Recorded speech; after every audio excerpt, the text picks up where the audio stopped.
Muito bem. Esse é a apresentação dos capítulos 3 e 4 do CCNA 2. Okay. Vamos ver o que é isso.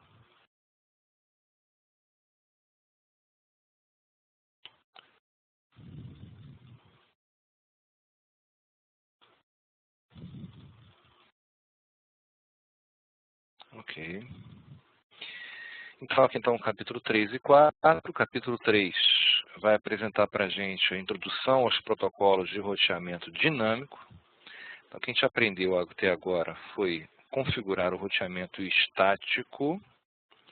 Aprendemos a importância da tabela de roteamento para os roteadores tomarem decisões.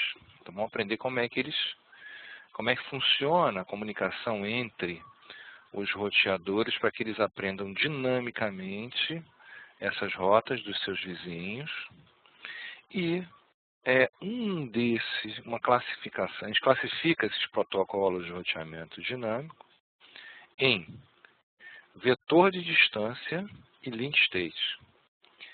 O de vetor de distância a gente vai apresentar agora de maneira genérica. Então, vamos apresentar de maneira genérica os protocolos de roteamento dinâmico, depois os protocolos de roteamento dinâmico de vetor de distância.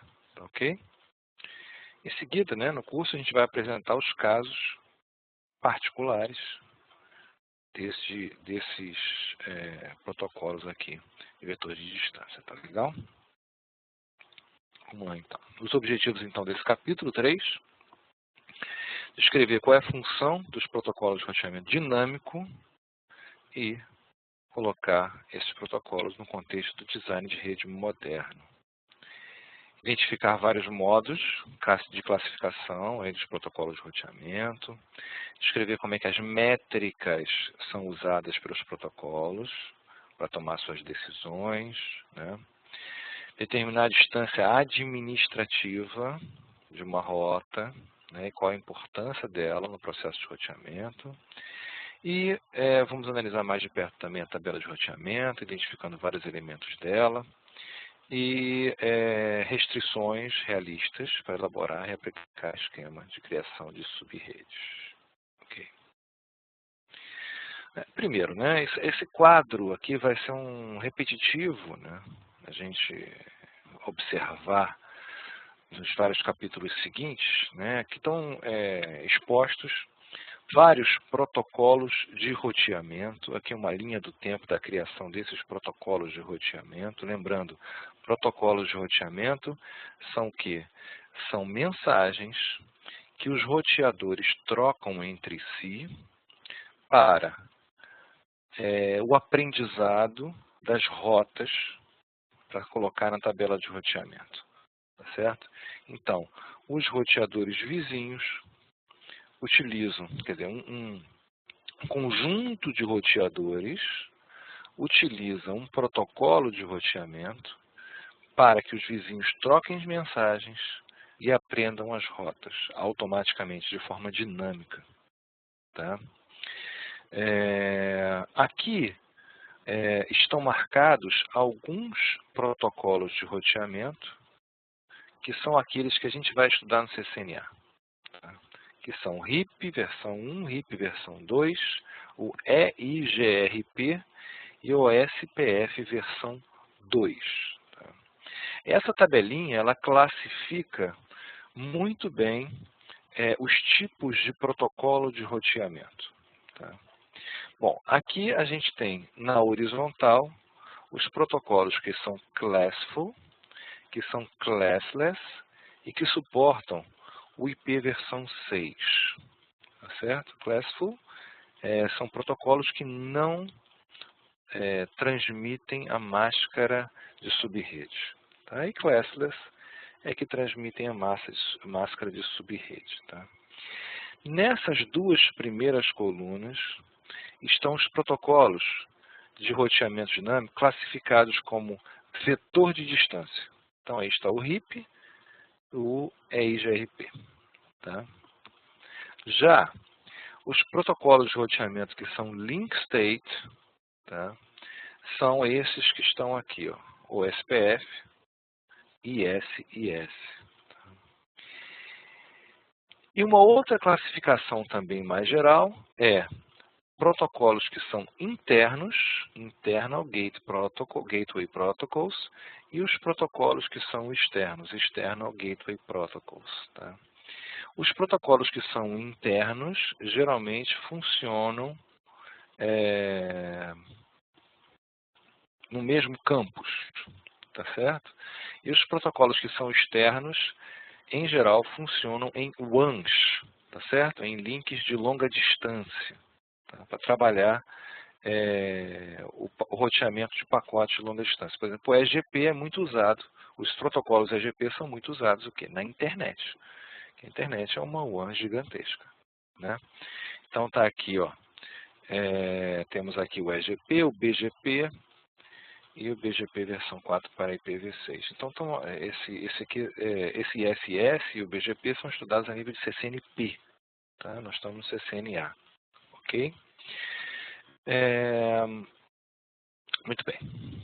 Outra coisa importante também é o seguinte, IGP e EGP, esse G aqui é de Gateway, tá? Muitas vezes, nesses acrônimos, a palavra Gateway é usada para significar mesmo como sinônimo de roteador. Tá? Então, para a gente, Gateway, nesse caso aí, é sinônimo da palavra roteador. Ok?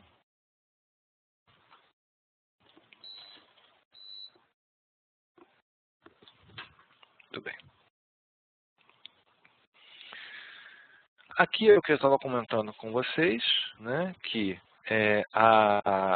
o protocolo de roteamento faz com que ele funciona como os vizinhos trocam mensagens que não tem nada a ver com os dados transmitidos, tá certo? Não tem nada a ver com os dados úteis para o usuário. São mensagens que rolam ali naquele circuito, tá?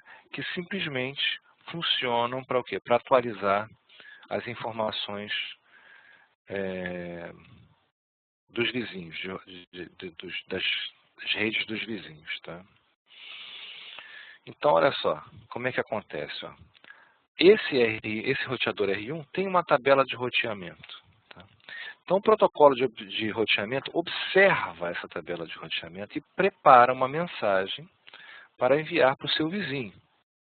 O seu vizinho recebe essa mensagem, processa e inclui ou não informações na sua própria tabela de roteamento. De maneira inversa, exatamente como o R1 fez, o R2 também prepara uma mensagem para mandar para o R1, que atualiza também a sua tabela de roteamento. Desta forma, as tabelas de roteamento elas vão convergir para algo consistente, tá certo? Aqui ele está comparando o roteamento dinâmico com o roteamento estático, vantagens e desvantagens, tá? Em resumo, o roteamento estático ele é mais fácil de configurar, tá? Porém, ele dá mais trabalho. Na medida que a rede cresce, ele vai dando um trabalho gigantesco. Tá? Se houver uma pequena mudança na rede, em alguma forma, o trabalho é gigantesco para alterar, fazer essa mudança também. Então, à medida que a rede cresce, o roteamento estático ele fica impraticável. Você começa a ter que usar o roteamento dinâmico. Tá? E o roteamento dinâmico, o que faz? Ele é mais difícil de configurar, porém ele é mais estável e vai permitir que você,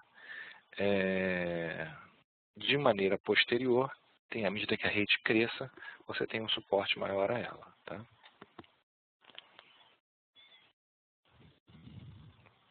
Aqui tem um exercíciozinho sobre aquela classificação que a gente viu no primeiro slide. Né? E aqui ele está comparando os protocolos gateway interno e gateway externo, tá certo? Alguns protocolos.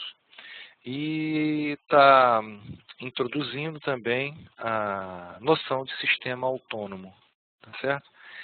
Dentro de um mesmo sistema autônomo, tem um protocolo de roteamento interno, o IGP, tá Tá? Entre sistemas autônomos diferentes, nós temos atuando quem? Aqui no meio do caminho, o EGP, tá certo? Os protocolos de roteamento externo. Tá? Aqui, como exemplo, nesse link entre os dois sistemas autônomos, a gente tem rolando o BGP, e aqui dentro, por exemplo, rolando qualquer um desses aqui, tá certo? Aqui tem o primeiro packet tracer do capítulo. Esse capítulo tem muitos packet tracers. Quanto mais fizer, melhor. Tá? Muito bem. Aqui vamos partir, então, para o protocolo vetor de distância em comparação ao link state. Qual a diferença entre os dois? Tá certo? Vamos observar essa animação. Aqui, esse pacote não é mensagem de protocolo, não. Tá? É um pacote mesmo de dados. Tá?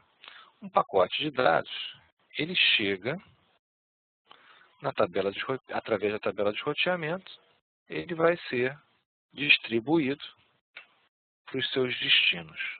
Tá certo? Então, em termos de mensagem do protocolo de roteamento, como isso é feito, tá certo? Como é que essas tabelas de roteamento, né, elas vão influenciar no funcionamento do protocolo de roteamento do vetor de distância? O que acontece?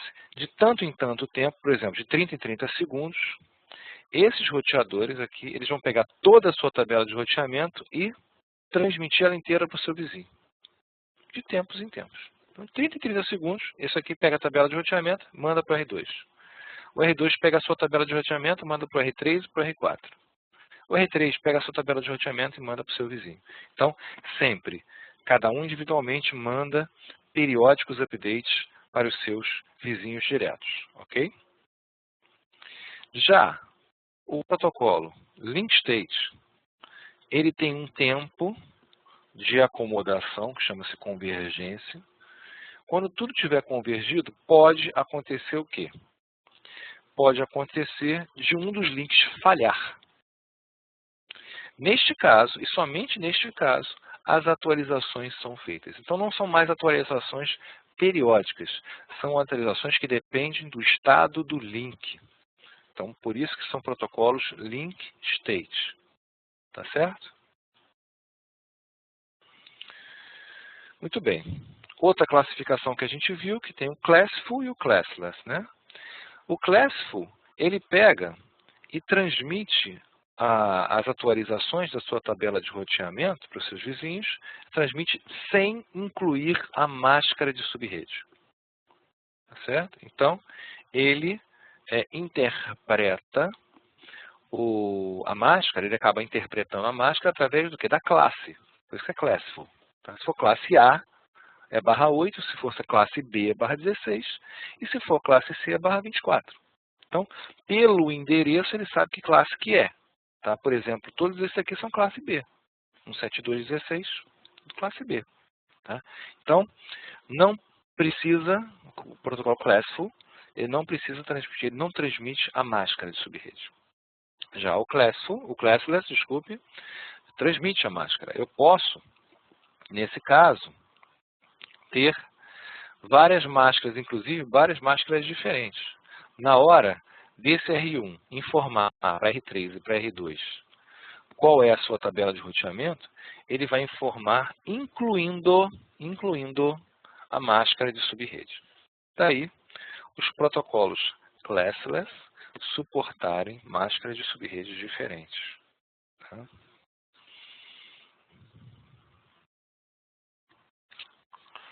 Como a gente havia dito, a convergência é o fato de todos os roteadores de um mesmo sistema autônomo estarem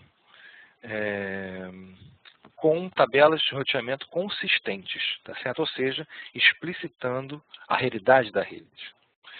Por exemplo, enquanto eles estão aprendendo ainda as tabelas de as tabelas de roteamento dos seus vizinhos, né?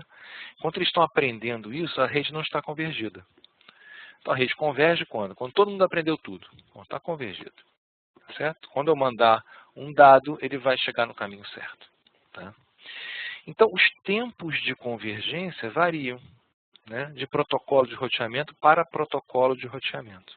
Por exemplo, o RIP e o IGRP têm convergência lenta, demora para convergir. Já o EIGRP e o OSPF têm convergências rápidas, ou seja, link state converge bem mais rápido do que vetor de distância. Tá certo? Apesar do EIGRP ser considerado vetor de distância, tá, ele possui uma inteligência tão grande para convergir que a velocidade de convergência dele chega a ser maior que o OSPF. Tá? Aqui um exercício muito interessante, que você vai ligar o Packet Tracer e vai observar em quanto tempo, né, a rede vai convergir. Métrica. Qual a finalidade da métrica? A métrica, ela tem a seguinte simples finalidade. Se você tem dois caminhos para chegar no mesmo local, o roteador vai escolher aquele caminho que possui menor métrica. Tá? Então, por exemplo, se a gente tivesse mais uma linha aqui entre R1 e R3, ele poderia ir direto para R3 ou ele poderia ir para R3 passando por R2. Tá certo? Então, ele vai escolher qual dos caminhos tem a menor métrica. Tá? No caso dos vetores de distância, dos protocolos de vetores de distância, a métrica ela tem a ver com o número de saltos até chegar ao destino. No caso do protocolo RIP é exatamente isso. O número de roteadores no caminho, no meu caminho, para eu chegar no meu destino. Por exemplo, quantos saltos eu preciso para chegar de R1 até R2? Tá certo? Um salto. Então, se eu colocar na minha tabela de roteamento, né, uma entrada para chegar aqui, tá certo? Eu preciso o quê? Um salto. Tá certo? Para chegar aqui, eu preciso de dois. Para chegar no R3, eu já preciso de dois saltos. Tá certo? Ok? Beleza? Então, no R1, na tabela de roteamento dele, se ele aprender dinamicamente como é que chega aqui e como é que chega aqui, para chegar aqui, um salto apenas, e para chegar aqui, dois saltos. Então, dentro da tabela de roteamento do R1, vai ter esse endereço com a métrica 0, esse endereço, esse destino com a métrica 1 e esse destino 172.16.3.0 com a métrica 2. Tá? Aqui é a contagem de saltos, né, comparado com largura de banda. Ou seja, a métrica, geralmente, no RIP, a métrica é o número de saltos. E no ASPF, por exemplo, a métrica está ligada à largura de banda. Tá? Então, qual das duas escolher? Né? No caso do RIP, tá? Se ele tiver dois caminhos para chegar no mesmo local, tá certo? Ou seja, eu tenho dois caminhos do PC1 até o PC2. Se o meu protocolo for RIP, ele vai escolher o caminho que tem menos saltos, que é esse, que só tem um salto. Se ele for OSPF, vai escolher o caminho mais rápido, mesmo que tenha mais saltos. Tá? Então, a métrica, como vocês podem ver, é uma questão muito dependente de protocolo. Cada protocolo vai ter a sua métrica. Tá? E aonde aparece essa métrica, esse número métrica na tabela de roteamento? Tá? É onde está grifado aqui. Tá certo? Então, ele tem aqui, ó, para a rede 192.168.8.0, uma métrica 2. Tá certo? Vamos ver? Eu estou no R2.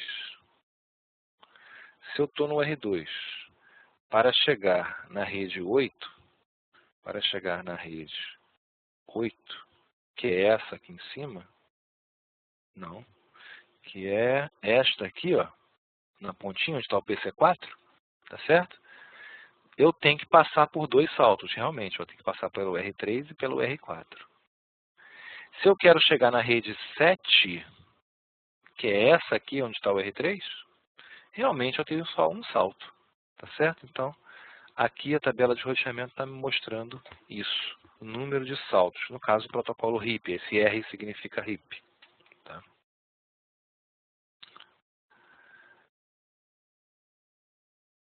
E o que acontece se 2 caminhos têm exatamente a mesma métrica?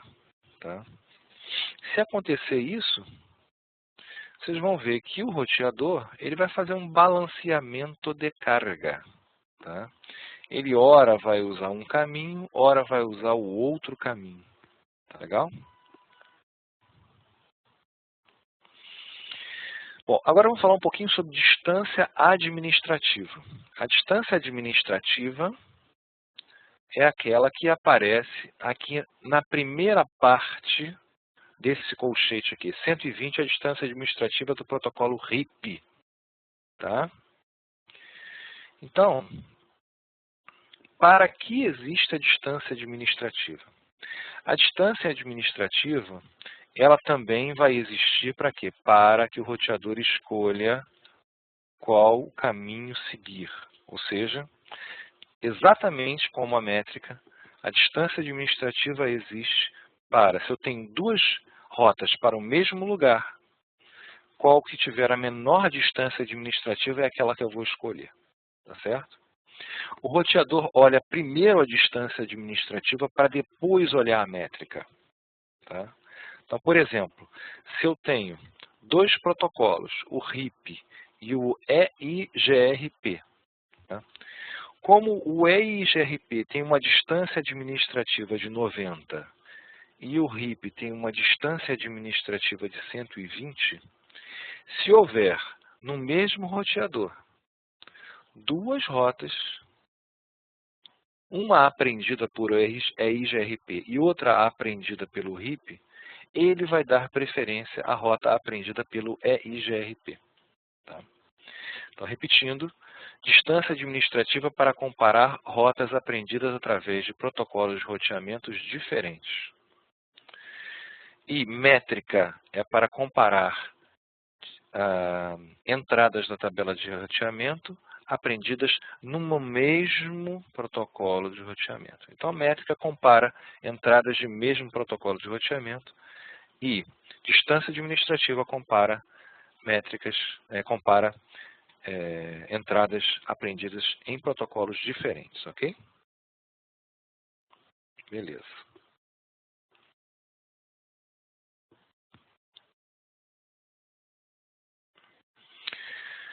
Muito bem, aí está o show IP route, mostra, tá, aqui a distância administrativa. O show IP RIP database é um outro comando que a gente vai aprender mais em detalhes quando a gente estudar o protocolo RIP, tá certo? Reparem, dentro da tabela do RIP, tá certo? Eu tenho 2 maneiras de chegar no mesmo lugar, tá certo? Então, qual delas que vai para a tabela de roteamento? Aquela que tem a menor métrica, tá?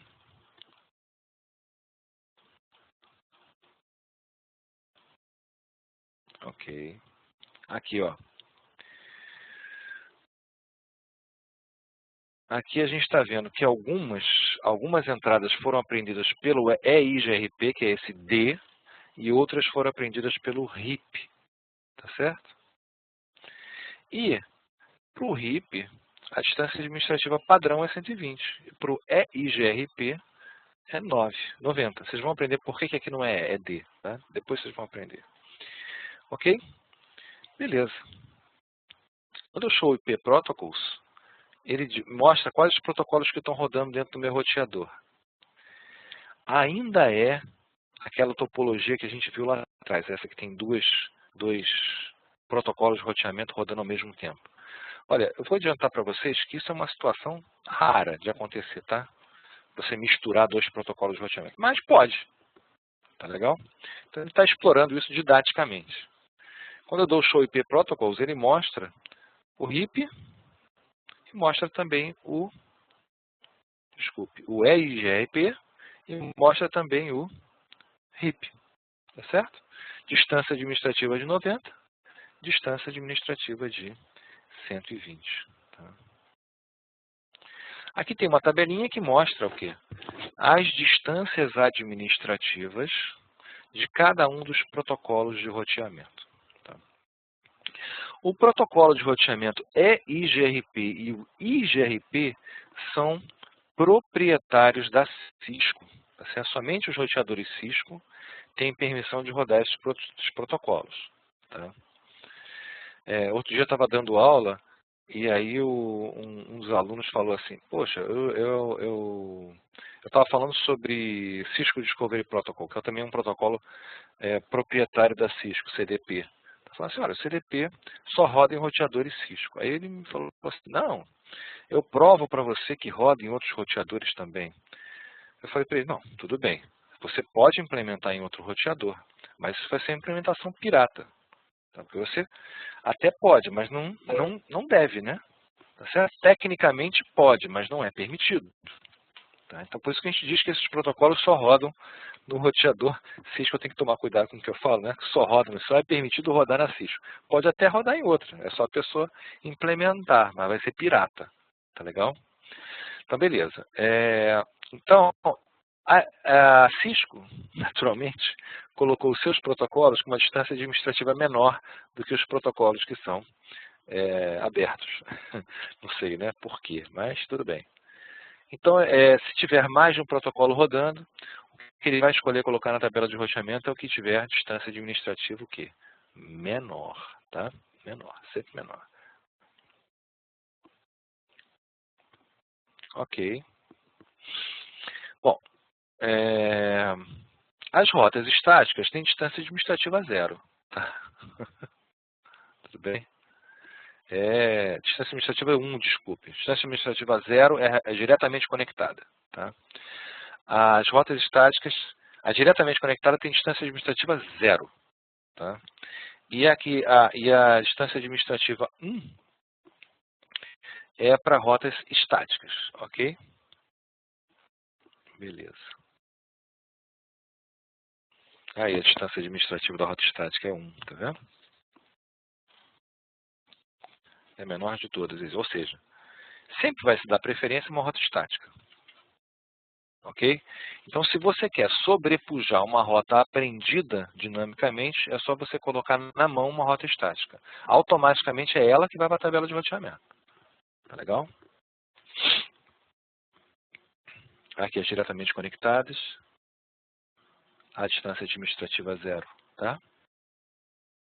Como é que eu vejo explicitamente a distância administrativa? Quando eu falo show IP route e aí eu especifico que rota que eu quero saber. Tá? É o comando que eu uso para isso. Tá? Aqui está a topologiazinha. Aqui tem um exercício para vocês fazerem, importante também. Todos esses exercícios são rápidos, tá? E um exercíciozinho também encaixando para fazer aquelas classificações de decorebazinho, né? De distâncias administrativas, tá? Ok? E aí termina esse capítulo. Esse capítulo é rapidinho. Né?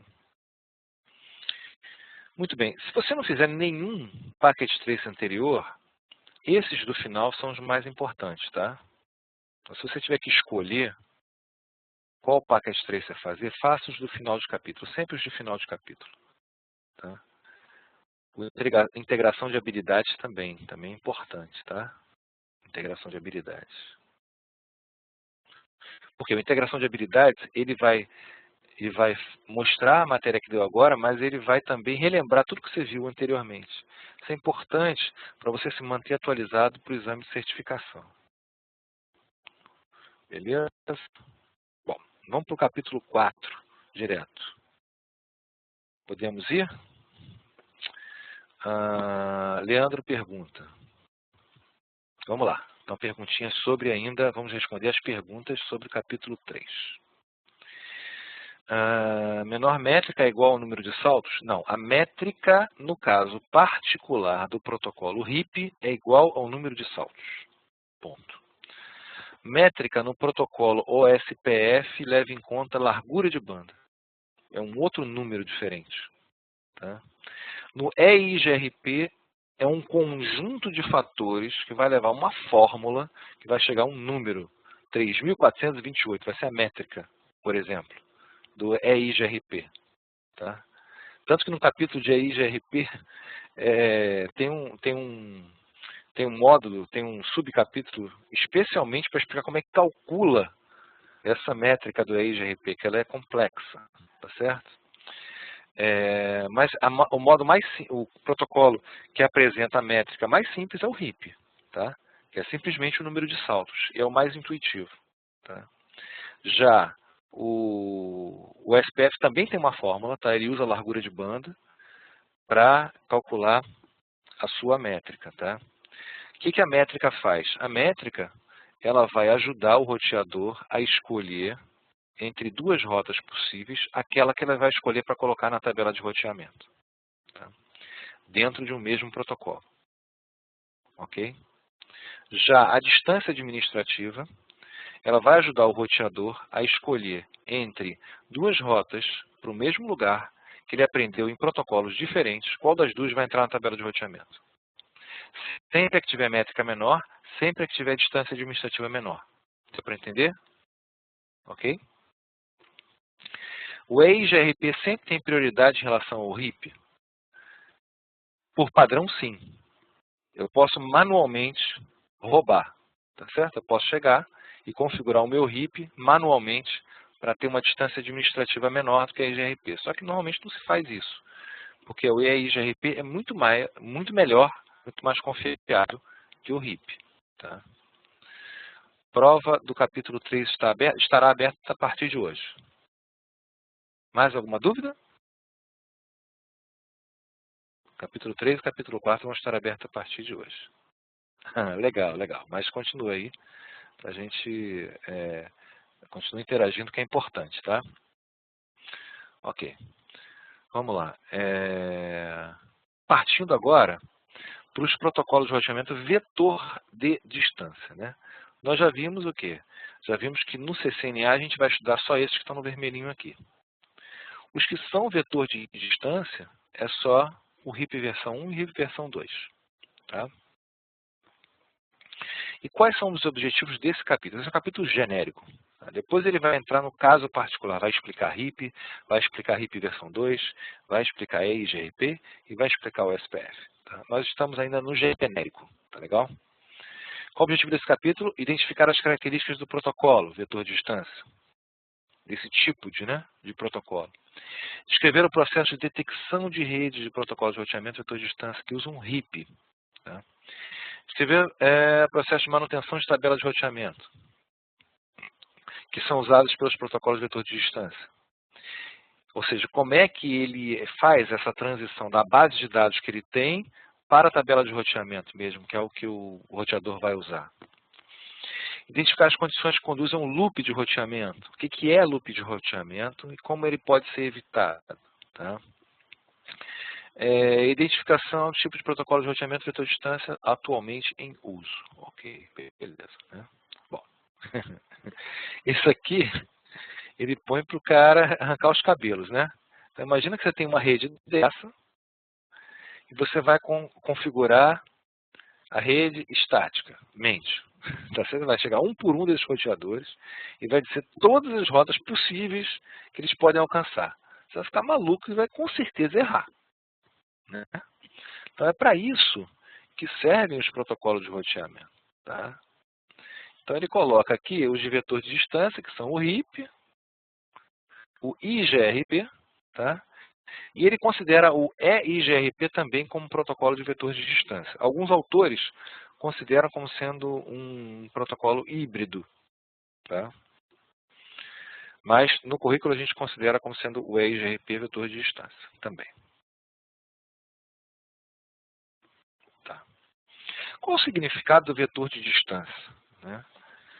Bom, o vetor, como o nome diz, é o módulo e sentido. Tá? Então, o vetor de distância significa o caminho que eu tenho que percorrer e, durante esse caminho, o tamanho desse caminho que eu percorro até um determinado destino. Tá? No caso do RIP, essa distância é o número de saltos. O número de roteadores que está no caminho até o meu destino. Aqui, ele está mostrando que esses protocolos, no caso o RIP, né, o protocolo de vetor de distância, ele atualiza periodicamente os seus vizinhos com informações de sua tabela de roteamento. Tá? Então, são informações periódicas. No caso do RIP, é de 30 em 30 segundos. Tá? Que fica mandando aí. Mesmo sem mudar nada, olha, só para dizer que nada mudou, estou mandando. Para dizer que eu estou vivo, inclusive. Né?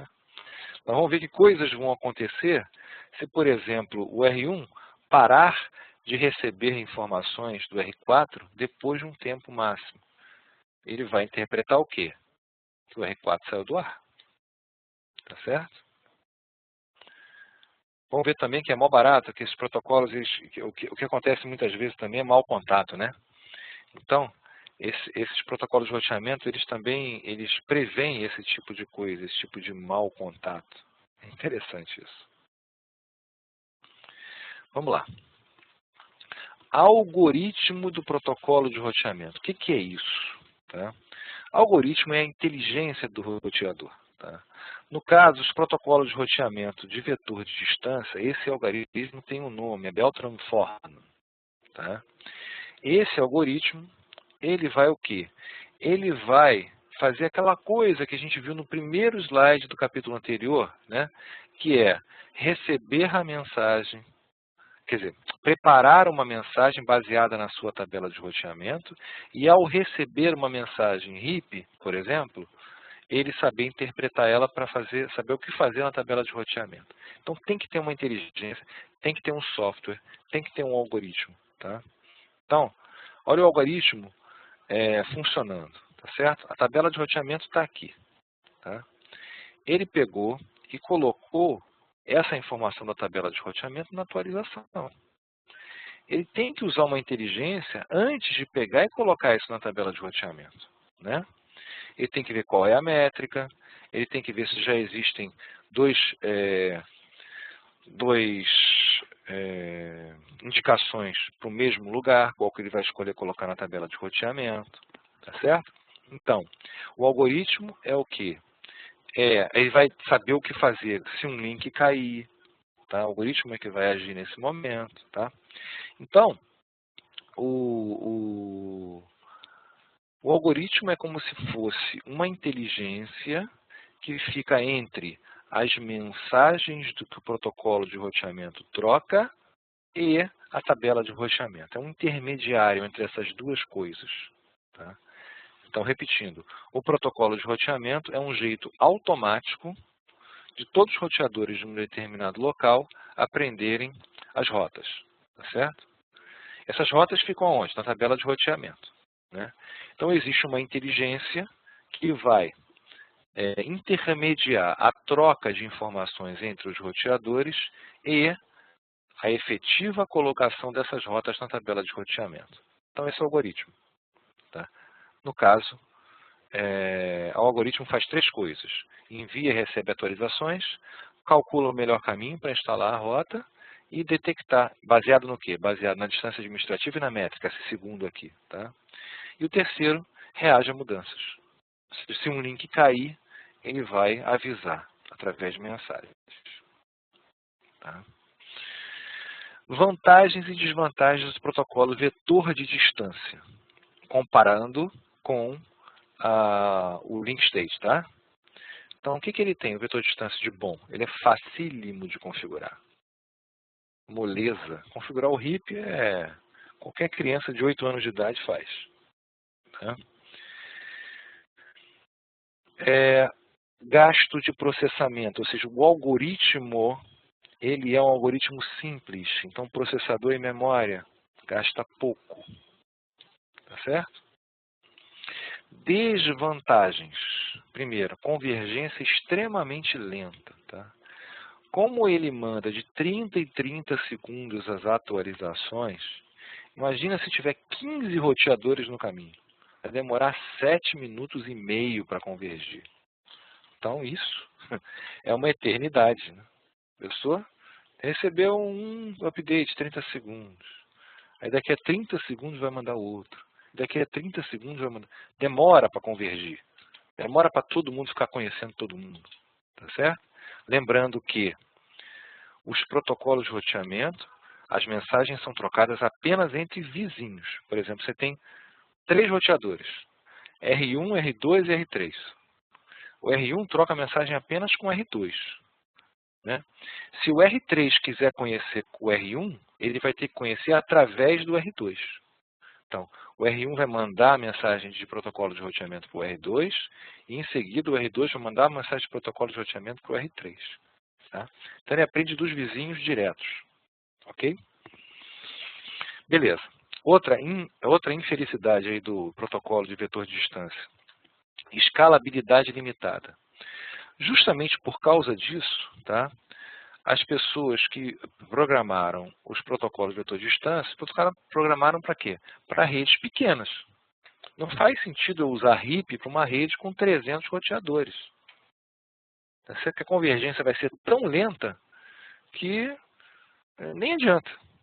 Tá certo? Por isso, quem inventou o RIP colocou um limite. Olha só, eu posso ter até 15 roteadores. O 16º já não vai entrar na história.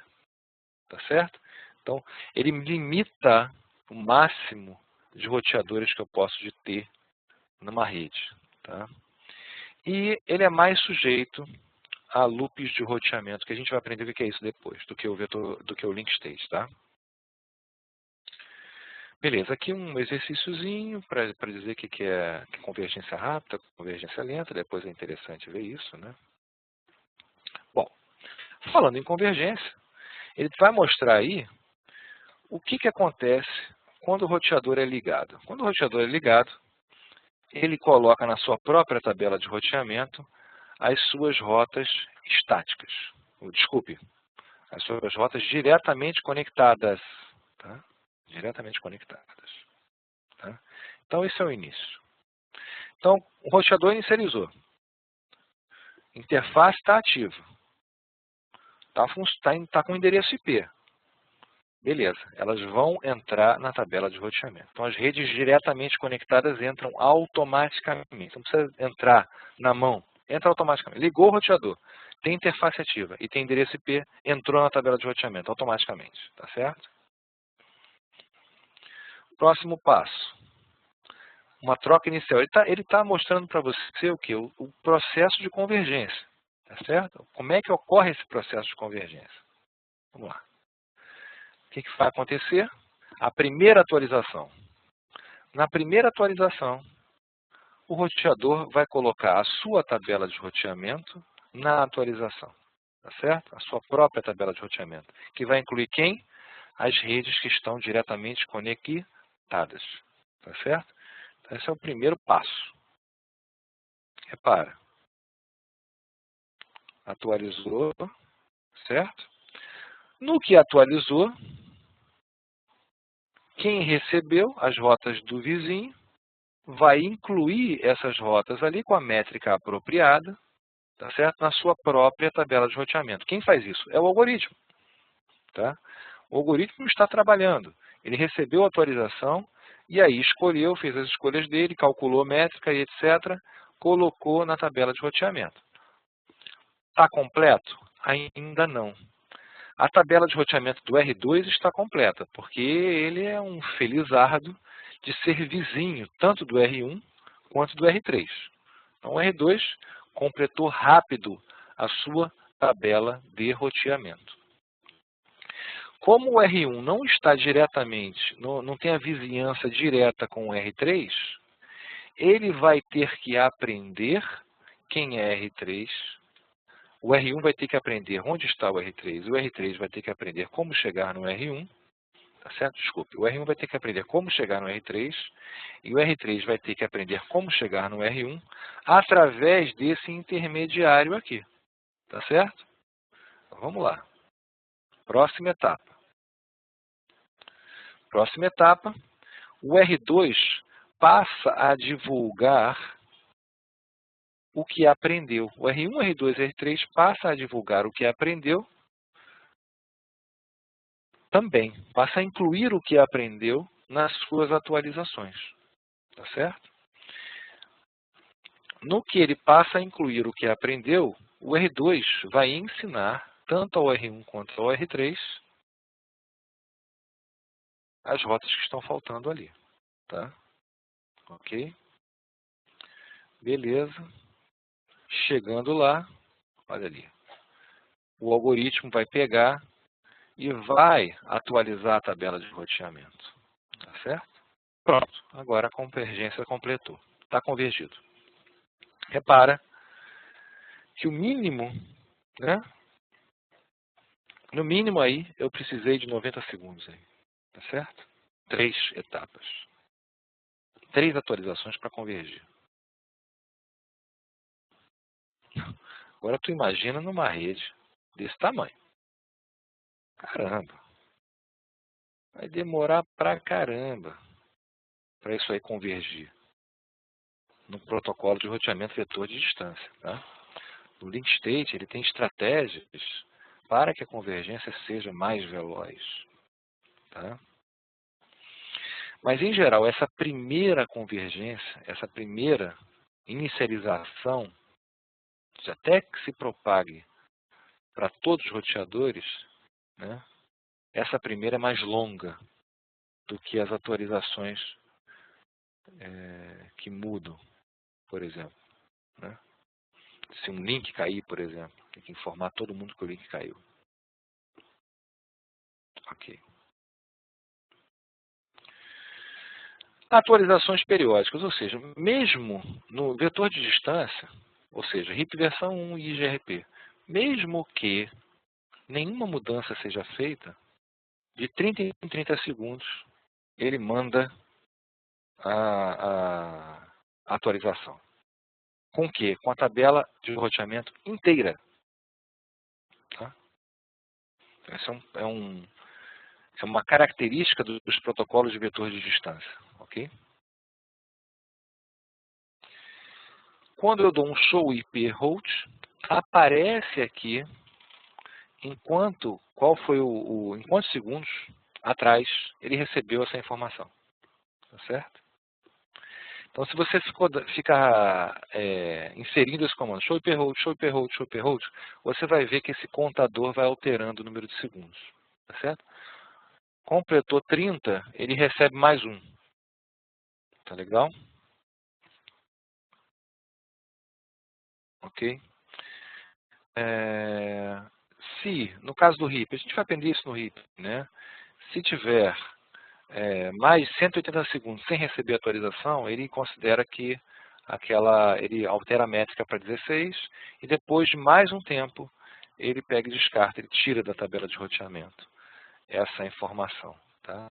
Então, a falta de atualização, no caso do protocolo de vetor de distância RIP, a falta de atualização indica que provavelmente aquele roteador caiu. Tá? Provavelmente por quê? Porque pode ser um mau contato. Então, se eu não recebo atualização, eu vou esperar mais um pouquinho.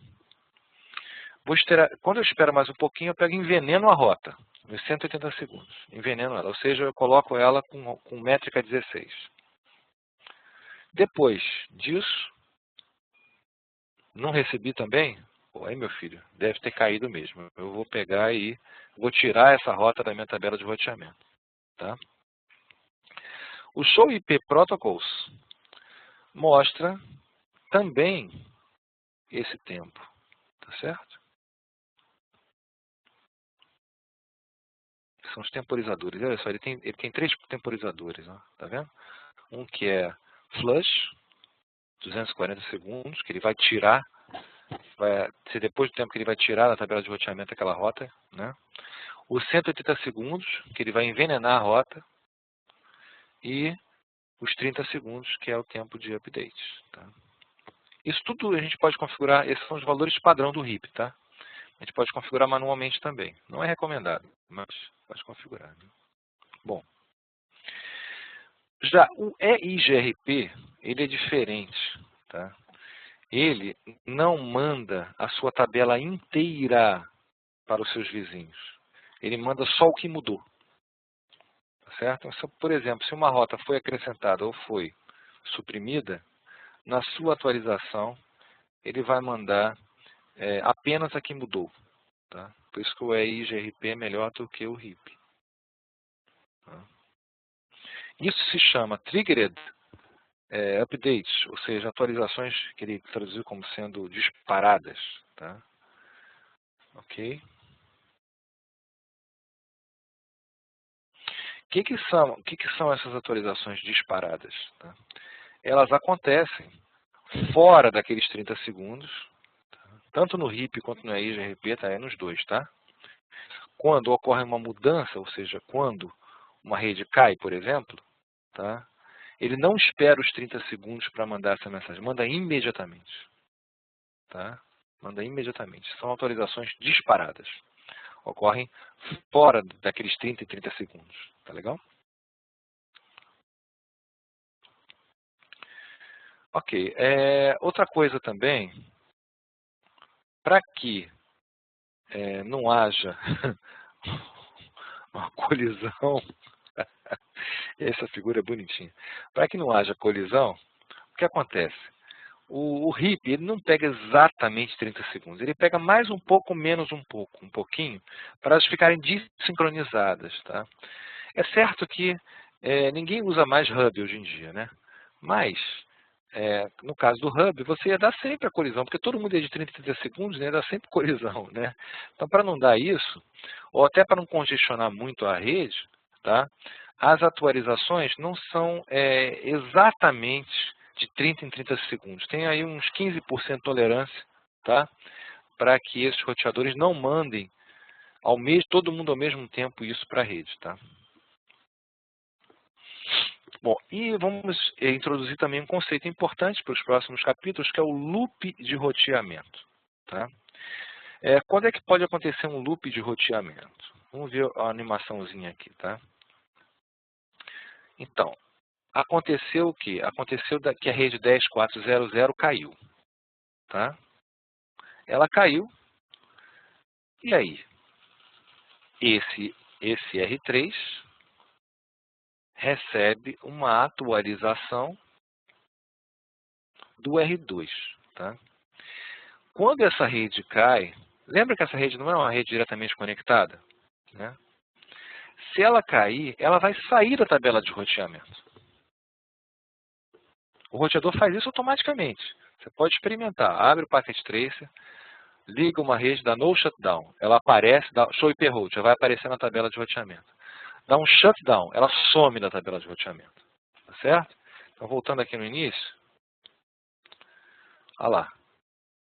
Caiu, automaticamente ela some da tabela de roteamento. Porém, está na hora dele receber uma atualização do vizinho que possui essa rota que ele aprendeu desse cara aqui. O que vai acontecer? Esse algoritmo vai receber essa rota. Pô, interessante, eu não conheço esse endereço. Não conheço, não está conectado. Então eu vou incluir aqui isso aqui que eu aprendi do meu vizinho, meu amigo. Tá certo? Vou colocar aqui. Beleza. No que colocou aqui, o que ele vai fazer? Esse cara vai colocar aqui também. Tá certo? E vai chegar uma outra informação aqui. Essa outra informação, diferente da anterior, com uma métrica diferente, que esse aqui vai propagar. Né? E esse aqui vai propagar de novo. E esse aqui vai propagar de novo, vai propagar de novo, sempre com uma métrica somando mais um. Tá? Isso vai entrar num loop, que obviamente, ao chegar no 16, o protocolo de roteamento RIP, ao chegar com uma rota de métrica 16, essa rota está envenenada, ela é descartada. Tá certo? É uma distância maior do que o protocolo RIP pode alcançar. Tá? Então, se a gente continuar no mesmo raciocínio anterior, de atualizações de toda a tabela total e etc., de todo mundo para todo mundo e tudo mais, se um link cai, corre o risco de acontecer o que a gente chama de loop de roteamento. Tá? E para que esse loop de roteamento seja evitado, a gente vai aprender algumas técnicas nos próximos capítulos. Tá? Aqui ele vai dar um exemplo de loop de roteamento. Vocês vão ver contagem até o infinito, que ele chama de infinito, para o RIP é 16. Tá? Ele vai mostrar aí nesse packet tracer. É interessante. Tá? Tá lá. Contagem até o infinito. Tá? É aquela coisa que a gente viu anteriormente. Ele manda uma atualização, entra aqui com métrica 2, tá certo? E aí, ele atualiza para cá, com métrica 2, esse aqui vai acreditar, vai passar para 3, e aí ele atualiza para cá, com a métrica 3, vai entrar aqui, com métrica 4, esse vai responder para cá, métrica 3, beleza, vira 4, e assim vai aumentando até chegar no infinito, que é 16, tá? E aí, vai dizer que essa rota está inalcançável. Mas tudo isso gastou banda, gastou mensagem, gastou tempo do roteador, processamento e tal, com um negócio inútil. Gente, essa rota não existe mais, ela saiu. Ela não tem que ficar entrando e saindo da minha tabela de roteamento aqui, tá certo? Ela simplesmente morreu. E eu tenho que arrumar uma maneira de avisar os outros que essa aqui morreu. Pelo tradicional, pelo que eu aprendi até agora, não dá. Tá certo? Usando só as regras que eu aprendi até agora, que é aquela de pegar a tabela toda de roteamento, enfiar numa mensagem e mandar para os vizinhos, isso daí não dá conta disso aí. Vai acontecer contagem até o infinito, que é um tipo de loop também. Né? Ok? Quando alcança 16, ele entra como inalcançável. Tá? E sai da tabela de roteamento. Ok? Bom, com o temporizador de hold down, tá? Ele evita loop de roteamento. Como é que isso acontece? Tá? Caiu a rede. No que caiu a rede, é disparada uma mensagem para cá. E essa mensagem coloca essa rota em hold down. Tá certo? Ele espera um pouco antes, tá, de tirar isso. Ele não tira direto. Ele sentiu a falta dessa rota. Ele mandou atualização sem essa rota. Sentiu a falta, ele espera um pouco antes de tirar. Ela ainda não tira da tabela de roteamento. Tá? Espera um pouco. Tá? As atualizações são trocadas e etc. Tá? Ele vai receber uma informação pior do vizinho e não vai colocar na sua tabela de roteamento. Tá?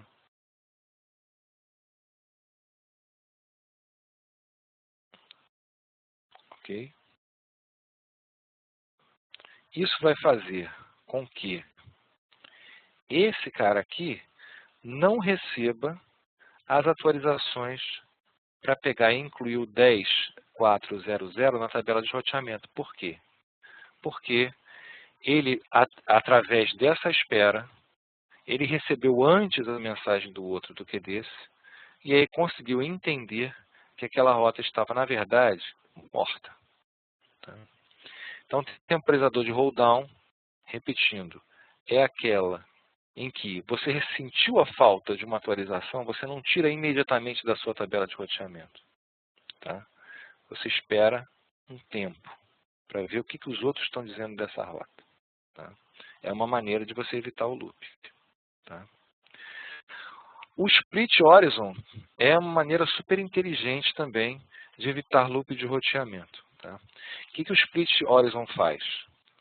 É o princípio da fofoca. Tá? Por exemplo, digamos que estejamos eu, o Leandro e a Maria conversando. Tá? A Maria me conta uma fofoca. Tá? Eu vou contar essa fofoca para o Leandro, mas eu não preciso contar a mesma fofoca para a Maria. Tá certo? Então, o princípio do split horizon ele é o princípio. Se eu aprendi a rota de uma pessoa, eu não vou contar para essa mesma pessoa o que eu aprendi dela. Tá? Isso vai evitar, por motivos óbvios, aquele loop de roteamento e contagem para o infinito. Tá? Então, se eu pego e anuncio essa rota 10,4 para esse cara, ele não vai me informar, ele não vai colocar na atualização dele a minha tabela completa de roteamento. Ele vai suprimir da tabela aquilo que ele aprendeu do vizinho. Tá certo? Então, na verdade, o protocolo RIP, o protocolo de vetor de distância, muitas vezes ele não inclui, se o split horizon está habilitado, que por default está habilitado, tá? Ele não vai incluir a tabela inteira de roteamento.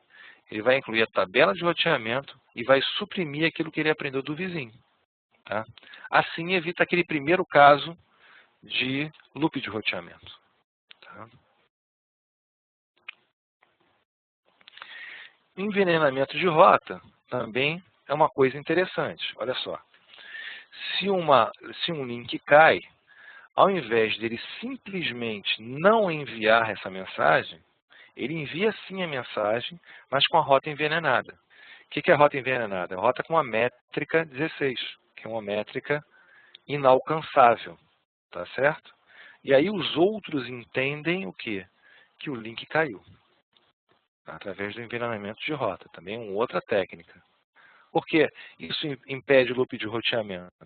Porque se aqui já está 16, ao colocar aqui, ele vai atingir 17. E aí não vai ser incluído nas atualizações. Tá? O envenenamento reverso, tá? É o seguinte. É quando você recebe uma atualização que a rota está envenenada, né? E na hora de retransmitir, eu abro mão do split horizon nessa hora e respondo para você com uma rota envenenada. Tá certo? Isso é uma outra maneira também de evitar loop de roteamento. Tá? Muito bem. O tempo de vida de um pacote. Né? Todo pacote TCP tem lá no seu cabeçalho um campo chamado, desculpe, pacote IP, tá? Tem no seu cabeçalho um campo chamado TTL, Time to Live, tá certo? Esse TTL, ele é incrementado, ou seja, é somado mais 1 ao seu valor, toda vez que ele passa por um roteador, tá? Então, isso impede que os pacotes eles fiquem rodando indefinidamente pelos roteadores, tá? Então, se um pacote, por acaso, estiver sofrendo de loop de roteamento, tá? Desculpa, eu falei incrementado, não é decrementado, tá? Esse TTL vai sendo decrementado, tá certo? Ou seja, e vai atingir o número 0. Quando atingir o número 0, ele vai ser descartado. Tá? Isso é para dizer o quê? Se tudo anteriormente falhar, tá? Se tudo anteriormente falhar, ou seja, continuar tendo loop de roteamento, esse pacote ele não vai ficar vagando indefinidamente pela rede. Vai chegar uma hora que o TTL dele vai chegar a 0 e ele vai ser descartado. Tá? Só para dizer que o loop, às vezes, não pode ser evitado. Ele acontece, mas acaba que o pacote acaba morrendo. Tá? Aqui um exercíciozinho aqui sobre velocidade de convergência, escalabilidade, etc. Um resumão, comparando o RIP com a EIGRP agora. Tá? E a gente finaliza o capítulo por aqui. Capítulo 3 e 4 são capítulos relativamente simples. Tá? A parte de loop de roteamento, que é importante fazer a leitura, que podem ter ficado dúvidas, tá? É importante fazer a leitura e principalmente o exercício. Tá? Você observar esses contadores aumentando, diminuindo e etc. Tá? Ok? Vamos ver se tem dúvidas. Dúvidas? Não? Ok. Então a gente se encontra na próxima quarta-feira, no mesmo bate-horário, tá certo? Avisa aos outros companheiros, por favor, que eu vou colocar essa gravação lá. Prova 3 e 4 já vai estar aberta a partir de hoje, tá certo? E boa prova para todo mundo. Um abraço então.